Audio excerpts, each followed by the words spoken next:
पुरानी पेंशन की बहाली के मुद्दे पर राष्ट्रीय राजधानी दिल्ली में उमड़े कर्मचारियों के सैलाब ने प्रधानमंत्री नरेंद्र मोदी को झुकने के लिए मजबूर कर दिया है। और न सिर्फ प्रधानमंत्री नरेंद्र मोदी को झुकने के लिए मजबूर कर दिया है, बल्कि पुरानी पेंशन की बहाली के मुद्दे पर आंदोलित सरकारी कर्मचारियों से अब मजबूरन बातचीत करने के लिए भी मजबूर होना पड़ा है। आपको बता दें कि पुरानी पेंशन की बहाली के मुद्दे पर आंदोलित सरकारी कर्मचारियों के उमड़े सैलाब ने केंद्र की मोदी सरकार की जड़ों तक को हिला दिया है। पुरानी पेंशन की बहाली के मुद्दे पर आंदोलित सरकारी कर्मचारियों ने राष्ट्रीय राजधानी दिल्ली के दिल कहे जाने वाले जंतर मंतर में भारी तादाद में एकजुट हुए और उसके बाद पुरानी पेंशन की बहाली के मुद्दे पर अपना बिगुल फूका। और आपको बता दें कि पुरानी पेंशन की बहाली के मुद्दे को लेकर के सरकारी कर्मचारियों ने आर या पार की जंग का ऐलान कर दिया, जिसके नाते से बनी व्यापक रणनीति ने प्रधानमंत्री नरेंद्र मोदी की टेंशन को बढ़ा दिया है। इन सबके बीच में all India NPS employees federation के अध्यक्ष डॉक्टर मंजीत सिंह पटेल ने पुरानी पेंशन की बहाली के मुद्दे पर आंदोलित सरकारी कर्मचारियों के प्रतिनिधियों को संबोधित करते हुए बताया कि 11 नवंबर को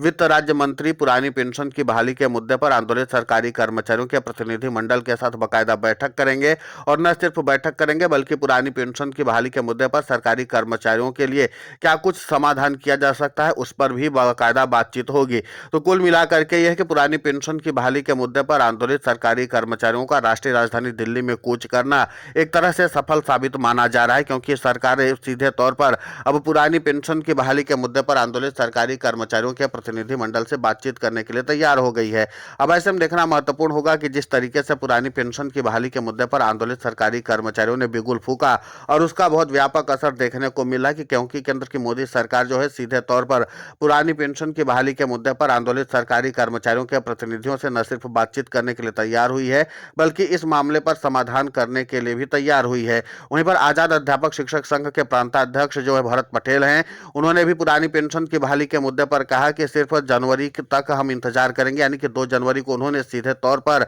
मध्य प्रदेश में व्यापक आंदोलन का ऐलान कर दिया। और इसके बाद उन्होंने कहा कि अगर हमारी समस्याओं का समाधान नहीं होता और पुरानी पेंशन की बहाली नहीं होती है तो हम सीधे तौर पर राष्ट्रीय राजधानी दिल्ली में भी भारी तादाद में, लाखों लाख के तादाद में सरकारी कर्मचारी लेकर के आएंगे और एक बार फिर से केंद्र की मोदी सरकार का घेराव करेंगे। तो यानी कुल मिलाकर के कि पुरानी पेंशन की बहाली के मुद्दे पर आंदोलित सरकारी कर्मचारियों के प्रतिनिधियों ने न सिर्फ रणनीतिक तौर पर सरकार को घेरने का प्रयास किया, बल्कि आंदोलन के रूप में भी सरकार को घेरने के लिए पूरी योजना और रणनीति बनाई है। अब ऐसे में देखना महत्वपूर्ण होगा कि जिस तरीके से पुरानी पेंशन की बहाली के मुद्दे को लेकर के देश भर में सरकारी कर्मचारी न सिर्फ आंदोलित हैं, बल्कि व्यापक रणनीति बना करके केंद्र की मोदी सरकार को घेरने की कवायद में जुटे हुए हैं। और इन सब के बीच में अब पुरानी पेंशन की बहाली का मुद्दा जो है वो राष्ट्रीय राजधानी दिल्ली में चर्चा का विषय बन चुका है। और इसी के साथ अब पुरानी पेंशन की बहाली के मुद्दे को लेकर के सरकारी कर्मचारी जो हैं वो आर या पार की लड़ाई लड़ने के लिए तैयार हैं। अब इस आर या पार की लड़ाई में क्या कुछ समाधान निकल कर आता है, ये देखना महत्वपूर्ण होगा। लेकिन all India NPS employees federation के अध्यक्ष डॉक्टर मंजीत सिंह पटेल ने एक बात को साफ कर दिया कि पुरानी पेंशन की बहाली के मुद्दे पर कतई समझौता नहीं होने वाला है। उन्होंने कहा कि 2026 में पुरानी पेंशन की बहाली होकर के रहेगी और इसी के साथ जिस तरीके से रणनीति बनाई गई है सरकारी कर्मचारियों को, तो सही दिशा में जा रही है। अब पुरानी पेंशन की बहाली के मुद्दे को लेकर के उन्होंने कर्मचारियों को संबोधित करते हुए कहा कि हमें सिर्फ और सिर्फ एकजुटता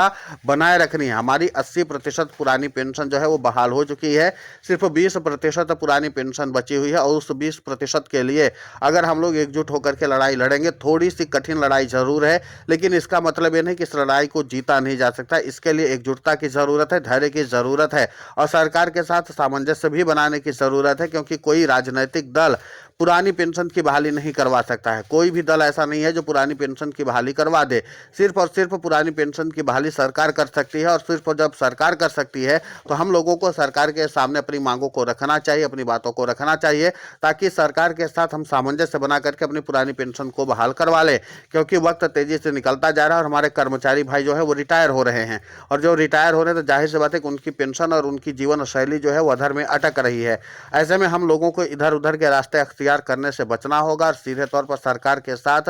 संवाद करना है, दबाव बनाना है, आलोचना करनी है। ये सब कुछ हम कर सकते हैं और ये हमारे अधिकार हैं। हम इन्हीं अधिकारों का प्रयोग करेंगे। अगर हम लोग 80% पुरानी पेंशन की बहाली करवा सकते हैं तो हम बाकी के 20% को भी पुरानी पेंशन के बहाली के रूप में तब्दील कर सकते हैं। और उन्होंने 2 प्रमुख मांगों को रखा कि वॉलंटरी रिटायरमेंट जो है वो 25 साल के बजाय 20 साल किया जाए और इसके अलावा जब सरकारी कर्मचारी रिटायर हो तभी से उसको पुरानी पेंशन का लाभ दिया जाए। यानी कि जो पेंशन है सरकारी कर्मचारियों को वो दी जाए। और इसी के साथ जिस तरीके से उन्होंने सरकार को घेरते हुए कहा कि जो सरकारी कर्मचारियों के कॉपर्स जमा हैं उनको भी मिलना चाहिए, और जाहिर सी बात है कि उनके पेंशन की सुरक्षा और उसकी गारंटी भी होनी चाहिए। तो तमाम तरह की रणनीति पर जो है डॉक्टर मनजीत सिंह पटेल ने अपनी बात रखी है, और इसी के साथ उन्होंने बिगुल फूंक दिया है कि अब पुरानी पेंशन की बहाली के मुद्दे पर केंद्र की मोदी सरकार को झुकने के अलावा कोई और रास्ता नहीं बचा है, क्योंकि सरकारी कर्मचारी आर या पार की लड़ाई लड़ने के लिए तैयार है और किसी भी हाल में समझौता करने की स्थिति में नहीं है। सरकारी कर्मचारी ये चाहते हैं कि पुरानी पेंशन की बहाली हो, हूबहू पुरानी पेंशन की बहाली हो, उनके कॉपर्स जो हैं वो भी वापस किए जाएं। और इसी के साथ जिस तरीके से वॉलंटरी रिटायरमेंट की बात उन्होंने की है कि जब सरकारी कर्मचारियों को 25 साल सर्विस करने की ज़रूरत है तो उसके बाद फिर सरकारी कर्मचारी कैसे अपना जीवन यापन करेगा या कैसे आगे बढ़ेगा, तो उस पर भी उन्होंने सवाल उठाया था। इसके अलावा डॉक्टर मनजीत सिंह पटेल ने यह कहा कि जो सरकारी कर्मचारियों की अन्य मांगे हैं उस पर भी हम गंभीरता से न सिर्फ बातचीत करेंगे बल्कि इसका समाधान निकालने की कोशिश करेंगे। राष्ट्रीय राजधानी दिल्ली में इस बार कर्मचारी देश के प्रत्येक जिले से पहुंचे हुए थे और भारी तादाद में पहुंचे हुए थे, और हर एक जिले के सरकारी कर्मचारी ने इस बात का आह्वान किया है कि पुरानी पेंशन की बहाली के मुद्दे पर अभी ये अंगड़ाई है और आगे और लड़ाई है। जिस तरीके से पुरानी पेंशन की बहाली के मुद्दे पर आंदोलित सरकारी कर्मचारियों ने राष्ट्रीय राजधानी दिल्ली में अपना बिगुल फूंका है, उसका मतलब साफ है कि सरकारी कर्मचारी अब एक बार फिर से अपने आंदोलन को नई गति देने जा रहे हैं। आपको बता दें कि 25 नवंबर को भी एनएमओपीएस के तरफ से बड़े आंदोलन का ऐलान कर दिया गया है राष्ट्रीय राजधानी दिल्ली में। इसके अलावा 2 जनवरी को भी मध्य प्रदेश में भी व्यापक आंदोलन करने जा रहे हैं सरकारी कर्मचारी। आजाद अध्यापक शिक्षक संघ के प्रांताध्यक्ष भरत पटेल ने भी साफ तौर पर इस बात का ऐलान कर दिया कि पुरानी पेंशन की लड़ाई जो है वो किसी भी हाल में रुकने वाली नहीं है, और हम सभी कर्मचारी भाई अब पूरी एकजुटता और पूरी एक ताकत के साथ लड़ेंगे। हम जैसे राष्ट्रीय राजधानी दिल्ली आए हैं तो हम एक बार नहीं आ सकते, हम कई बार आ सकते हैं, और हम अपने आंदोलन और अपने हक की लड़ाई को जो है किसी भी हाल में समझौते के रूप में तब्दील नहीं होने देंगे। तो कुल मिलाकर के ये कि पुरानी पेंशन की बहाली के मुद्दे पर आंदोलित सरकारी कर्मचारियों ने न सिर्फ व्यापक रणनीति के साथ बिगुल फूंका बल्कि केंद्र की मोदी सरकार के साथ साथ राज्यों की सरकारों को भी खुली चुनौती दे दी है। उन्होंने कहा कि राज्य की सरकारें भी इस बात को जान लें कि पुरानी पेंशन की बहाली के मुद्दे पर सरकारी कर्मचारियों का धैर्य जवाब दे रहा है, और सरकारी कर्मचारी अभी सिर्फ प्रतिनिधि मंडल से बातचीत करने के लिए आप तैयार हुए, उसके लिए धन्यवाद है आपका। लेकिन इसका मतलब है कि सिर्फ बातचीत नहीं होनी चाहिए, सरकारी कर्मचारियों के मामलों का समाधान भी होना चाहिए। सरकारी कर्मचारी सिर्फ अगर पुरानी पेंशन की लड़ाई लड़ते रहेंगे तो अपने काम का पूरा करें, और अगर सरकारी कर्मचारियों का भविष्य अधर में अटका रहेगा तो जाहिर सी बात है कि आगे अपना प्रदर्शन कैसे कर पाएंगे। तो इन तमाम विषयों को लेकर के पुरानी पेंशन की बहाली के मुद्दे पर आंदोलित सरकारी कर्मचारियों का जो प्रतिनिधि मंडल है वो जाएगा और वित्त राज्य मंत्री से न सिर्फ बातचीत करेगा बल्कि उसका समाधान लेकर के आएगा। देश भर के दिग्गज कर्मचारी नेताओं ने भी अपना बिगुल फूंका है। अब देखना महत्वपूर्ण होगा कि इस बातचीत से क्या समाधान निकलता है। फिलहाल इस पूरे घटनाक्रम को लेकर के आपकी प्रतिक्रिया बहुत महत्वपूर्ण होती है, आप हमें कमेंट करके जरूर बताएं। साथ ही पुरानी पेंशन की बहाली के मुद्दे पर हम लगातार आंदोलित होकर के खबरें चला रहे हैं। आप हमारे समर्थन के लिए चैनल को सब्सक्राइब करें, खबर को ज्यादा से ज्यादा शेयर करें ताकि पुरानी पेंशन की बहाली का मुद्दा और बुलंद हो।